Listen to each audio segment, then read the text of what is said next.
and for connecting with other tea aficionados. This is my rooftop here in China where I drink copious amounts of Chinese tea with plants and animals. And it's got a quail.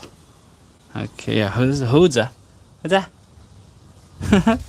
He's doing really well, and he's working on that quail. He's not quite sure how to start it. The garden looking really good. This is a new addition. Check out this thing. Yeah. Oh yeah. It has some really fragrant flowers. Like this. It's lovely. Lovely addition here. I'm going to change the way it's set up there, but I just wanted it kind of higher for now. Anyways, the garden's looking good. It's hot, you know. I just got back from a hike on the mountain over there, and hot, sweaty. Look at the papaya tree, replanted, gonna be soaring. Sugarcane really coming along. I mean, you could just chop this and start munching on some sugarcane now. My wife likes that. Anyways, yeah, I just got back from a hike over there. Look at the sky. It's just a lovely, lovely, lovely day here. Even though it's in the low 90s and like 90% humidity, it's just really good air quality and pleasant. Beautiful. Anyways, hope everyone's doing well. And hope everyone's having a good kind of, I guess, kind of conclusion to the summer. It's coming into September, so kind of summer's going away, and it's going to be fall pretty soon. All right, so this is from a Shou Mei cake from Taimushan, Taimu Mountain in Fuding. It's thought of to be like kind of the birthplace of white tea, Taimu Mountain. And it was just some big old cake, and I just snapped some off. And that's what it is.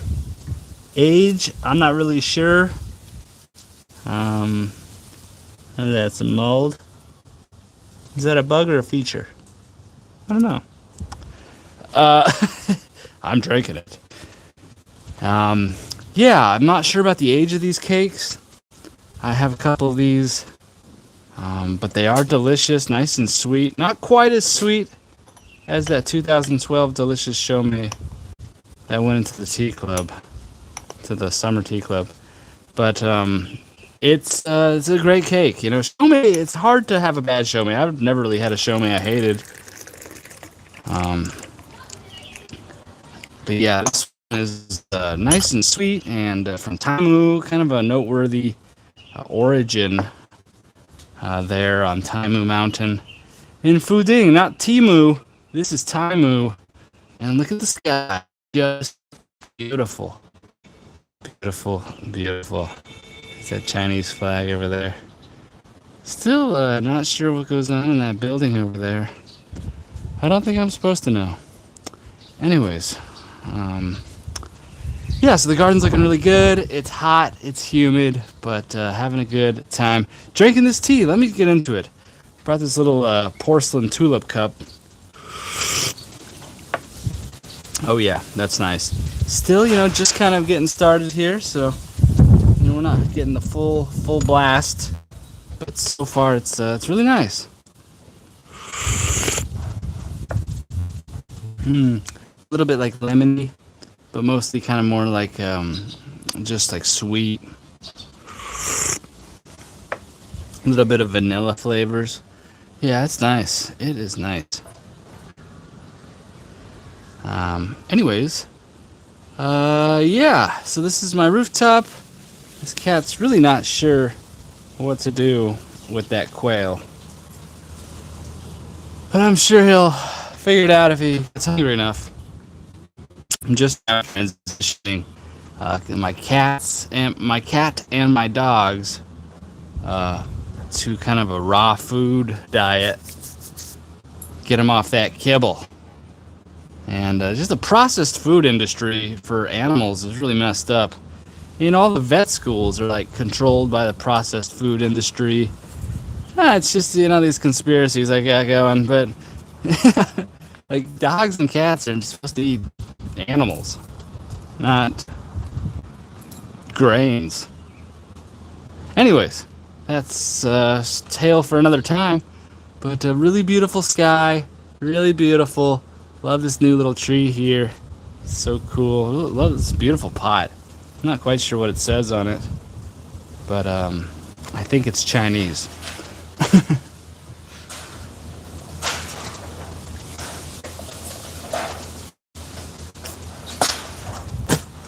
And you know what? I'm actually just going to pour this out and call that rinse number 2. Because I want to get a little bit deeper into the flavor here. So I'm going to let it steep a little bit more. Kind of let those compressed leaves unpack.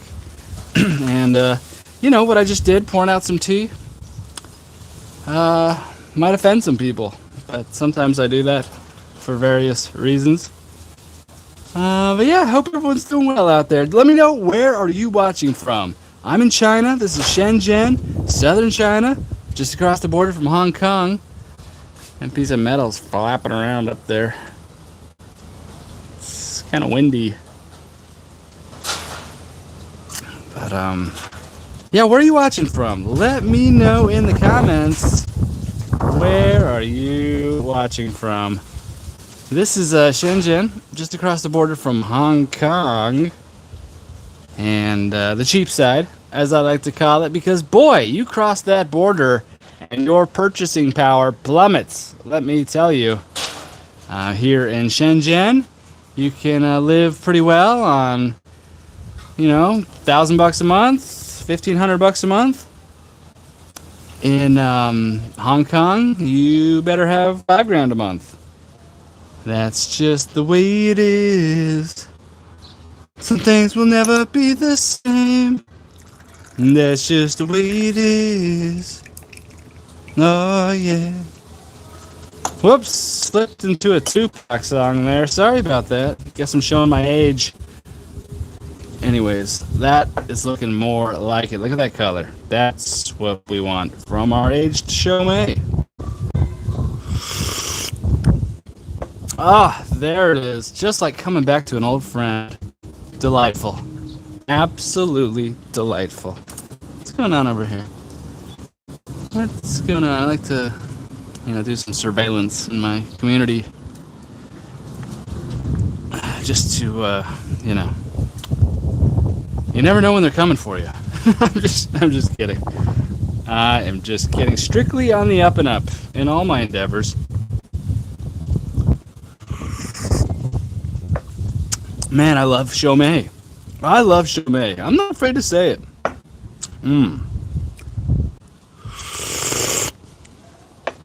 So yeah, it's about 8 grams there, and about 8 grams here. That's what it looks like dry. So this is this cake. And yeah, it's interesting. This is that some mold?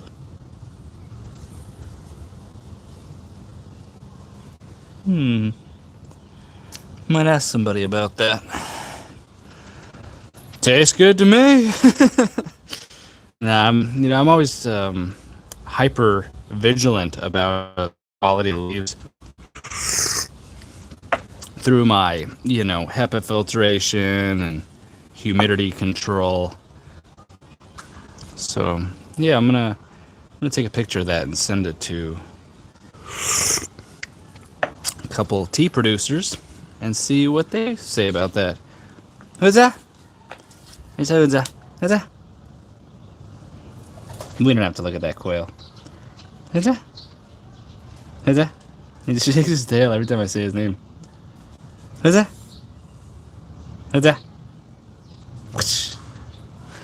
Okay, maybe it's time to play with the cat. Let's get the cat's toy. Where's the cat's toy? There it is. Alright, guys. Who's that?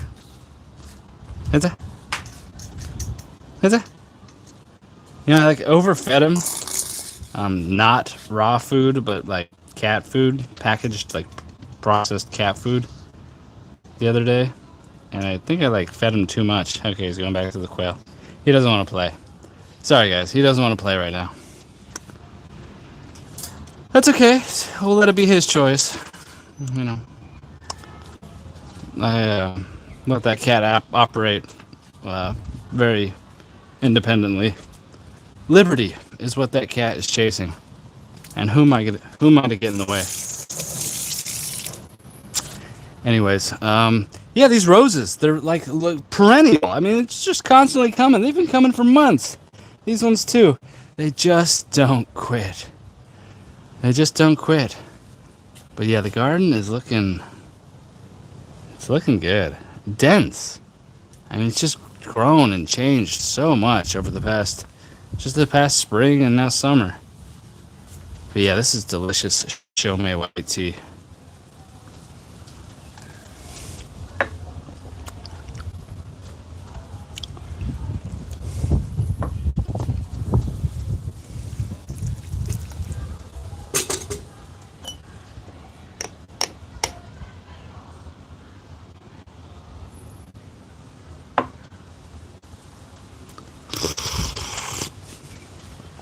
It seems like my camera's a little bit close, but then I try to... Oh, there we go.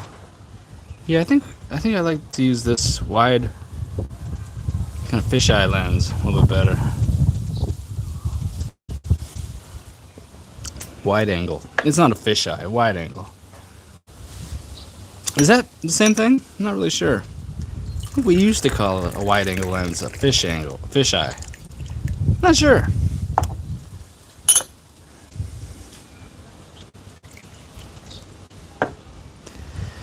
Anyways, yeah, I hope everyone's doing well. No comments today. That's okay. You know, sometimes it's best to just be with yourself and just process stuff. But, yeah, I'm going to be consistent now about doing these rooftop tea sessions, and I'll try to have more to say and more kind of tea. More tea stuff to talk about. That is so good.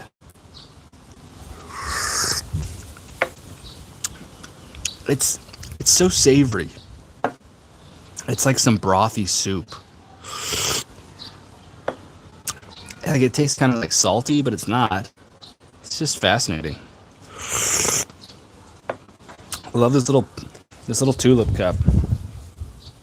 You know, you can kind of like see through it. And I guess you need some more intense sun to really.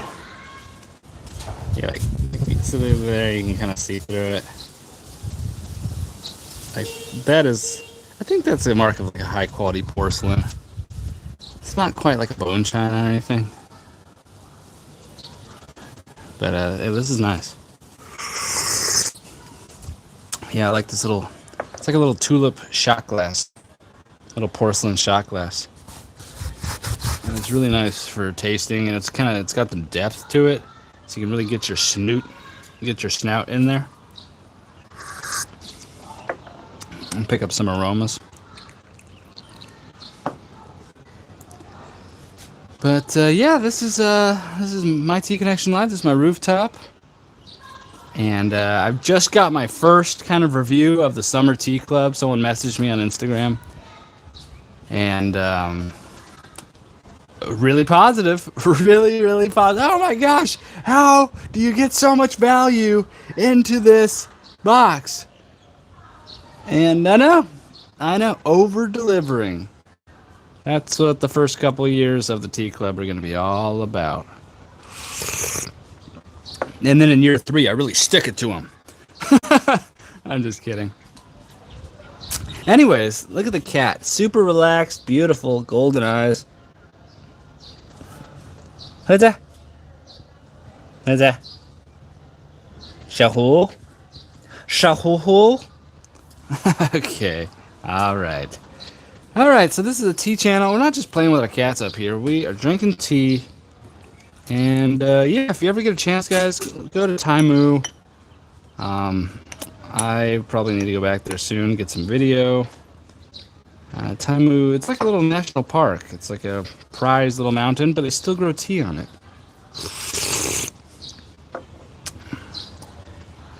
My camera's... Oh, there we go. Nope. It seems... I don't I don't know. Anyways, let's drink this. Yeah, aged Shou Mei cakes from Fuding. They are cool.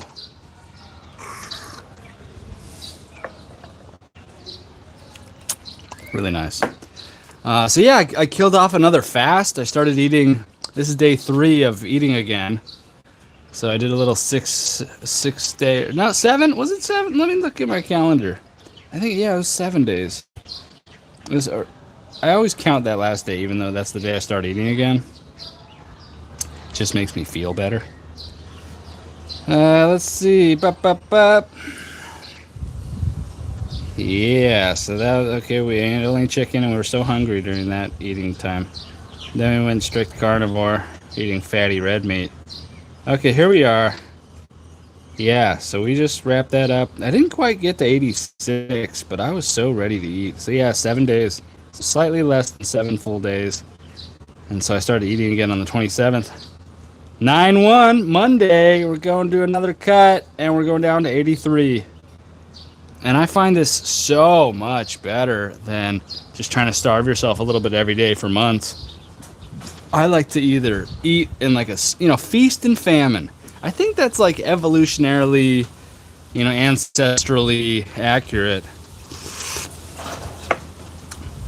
You either had food and you were a kill and you were munching down, or you were fasting and you weren't like nibbling all the time. So yeah, I'm either eating at like maintenance or a slight surplus or whatever. I don't even count calories anymore. And I just kind of eat until I'm full, and 1 meal a day pretty much. And yeah, I really like the fast. Fasting is like, day 1, 2, 3, maybe you're a little bit hungry. Maybe not even on day 3 so much. And if you're already fat adapted, which I am, if you're already doing like a ketogenic, low carb diet, then you're going to slip right into a fast really easily and not experience any fatigue or anything. Yeah, maybe a bit of fatigue in like day 6 or something, but not really. If you're overdoing it with crazy workouts, like, yeah, and you couldn't get some muscle cramps, I don't take any electrolytes, although a lot of people recommend you do. Yeah, really been enjoying the fasting. And so 9 on the 1st, on Monday, I'm going to do it again. And that should take me down to 83. I'm going to be strict on this one. I've been like 1 kg behind for the last 2 fasts for my schedule. Like I made that schedule. It wasn't like an accident. Like, I'm trying to stick to that schedule. So yeah, so 8-1, I will start fasting again. Down to 83 kg. And then after that, I'll just be dropping 2 kg every fasting time, because my body fat's getting a little bit lower now. So you don't want to be you don't want to stress your hormones out. That's why it's actually really important during the eating time to eat a little bit extra.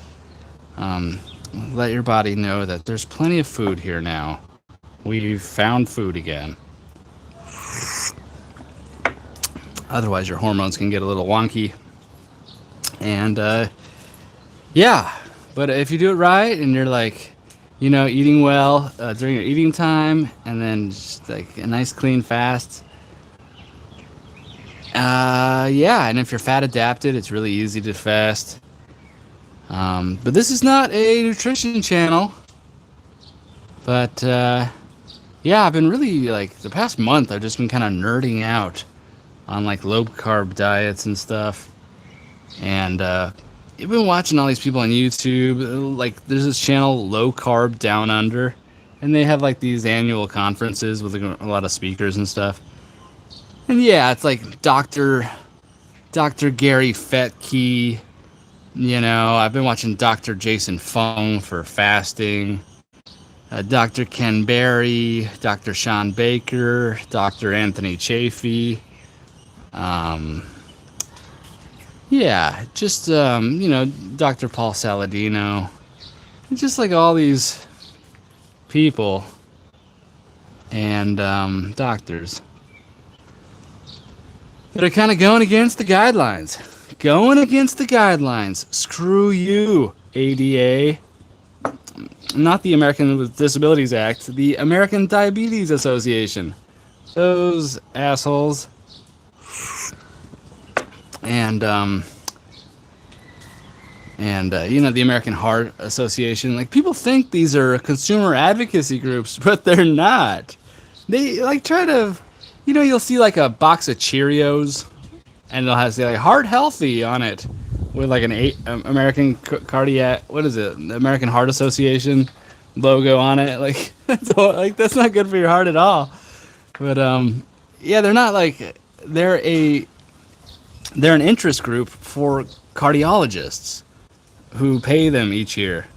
So it's like their business model. Like, obviously, it's in the interest of the cardiologist to have more people with heart problems. Like, let's not kid ourselves here.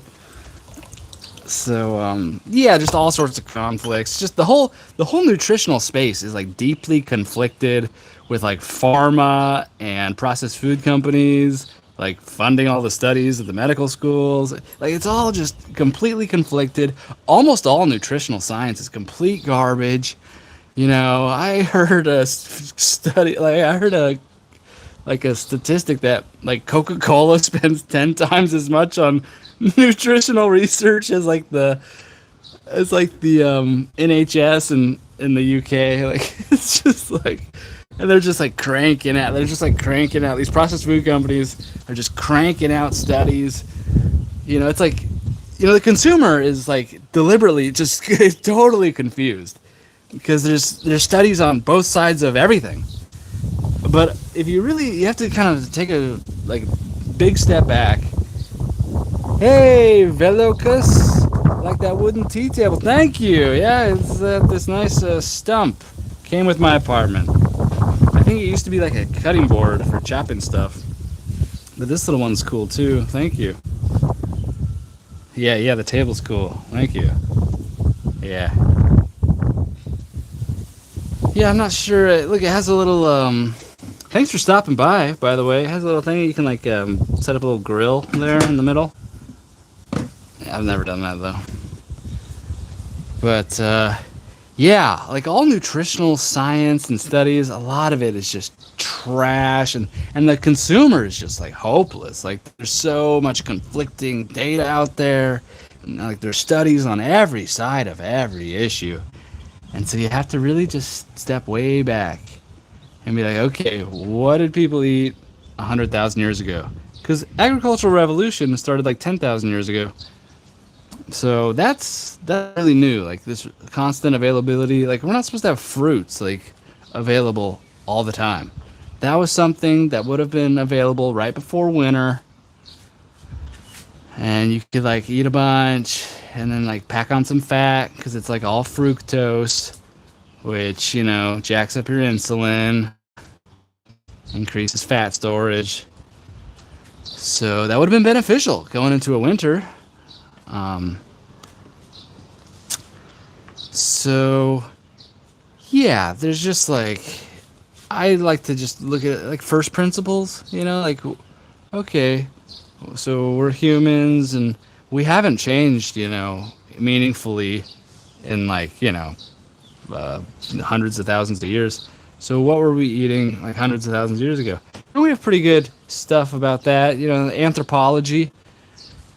Anthropology hasn't really been so messed with by the food industry and politics and stuff. So, yeah, we can use like stable isotope analysis, and there's a bunch of ways we can kind of figure out what people were eating. But yeah, it's just fascinating. And so just the scientific climate is just, there's just so much, there's like essentially like a lot of the studies are just marketing by the processed food companies. And then there's a lot of overlap between the processed food companies and the pharmaceutical companies. And yeah, it's just a great. Everyone's getting rich. Everyone's making so much money, and the doctors are getting rich. Like not curing anything. I mean, they haven't cured anything since polio, right? And it's like they're still upset about that because they lost so much money on polio treatments. So, like the whole model is totally messed up. And we're on a rooftop rant. It became a rooftop rant about pharmaceutical and processed food companies. How did that happen? Anyways, hope everyone's doing well out there. I'm just a guy on his roof in China and drinking amazing tea. This is a Taimu Fuding. Okay, it's Fuding Taimu Mountain Shou Mei white tea. It's just a big name. Big name for some little leaves.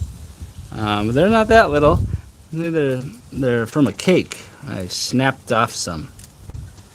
But yeah, it's Shou Mei white tea. And yeah. So anyways. Yeah. So it seems like the body doesn't really like carbs. That's kind of the way I've come to find.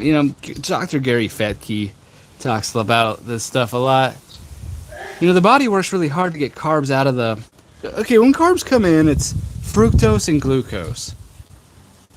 And then your body works really hard to get that out of the bloodstream. Because your body doesn't really want exogenous glucose. And,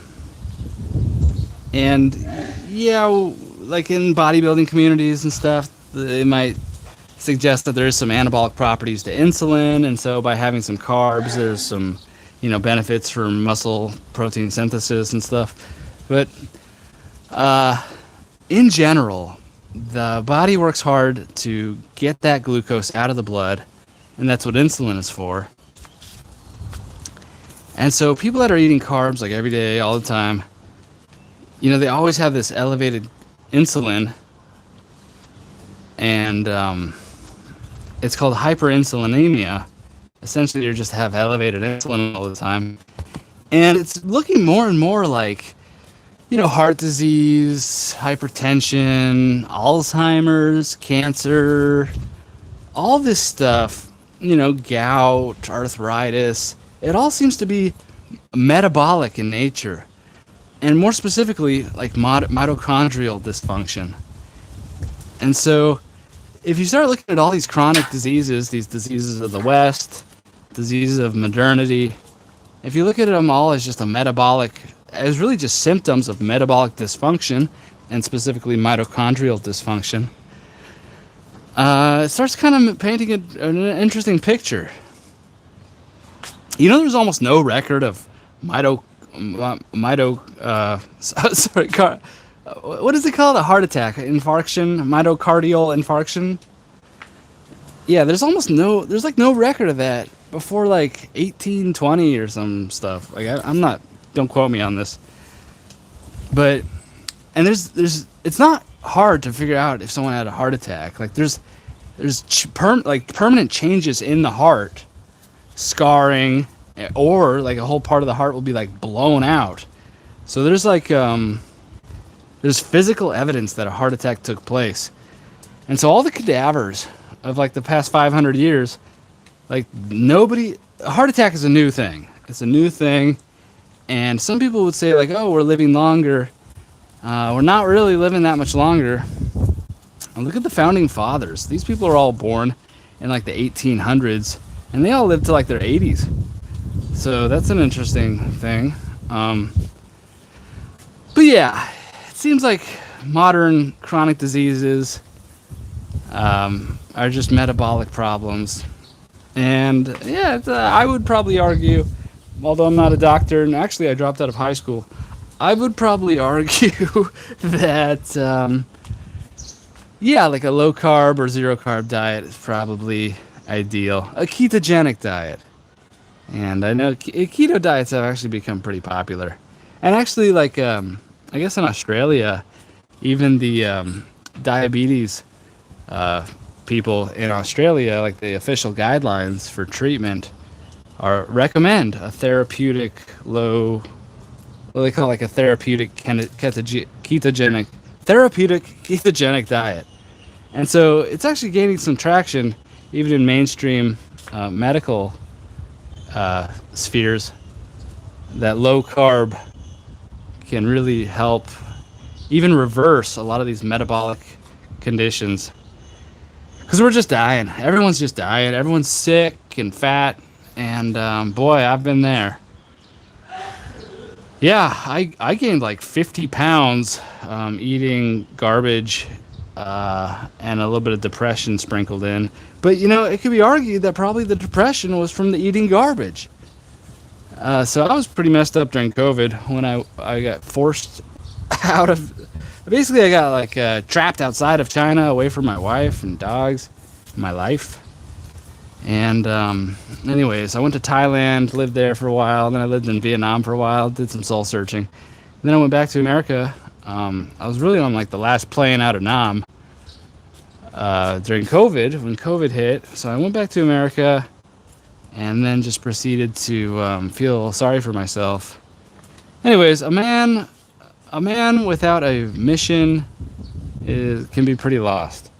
And a man that puts a woman in the center of his life can be pretty lost too. So, anyways, this is just a therapy session for me at this point. But yeah, hope everyone's doing well out there. I don't eat carbohydrates anymore, and I'm feeling really good. And I hope everyone's doing well out there. And yeah, everyone has their opinion on what to eat. And I think you just have to try different stuff.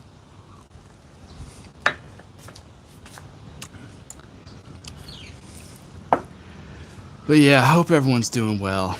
I'll probably wrap it up there. What a rant. Wow, I got into some ranting.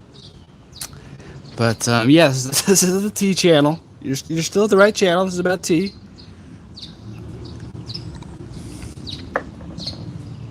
But yeah, let me know in the comments what food makes you feel the best. And for me, it's high protein, high fat, 0 carbs. And let me know. And I hope everyone's doing well. And I've lost a little bit of weight, although I puff up. You know, after the fast, when I start eating again, I like salty meat. And so I put a lot of salt on stuff, and then I kind of retain some water. But I hope everyone's doing well out there. And it's a sunny one today. But, yeah, thanks for stopping by. And I will see you tomorrow. Thank you.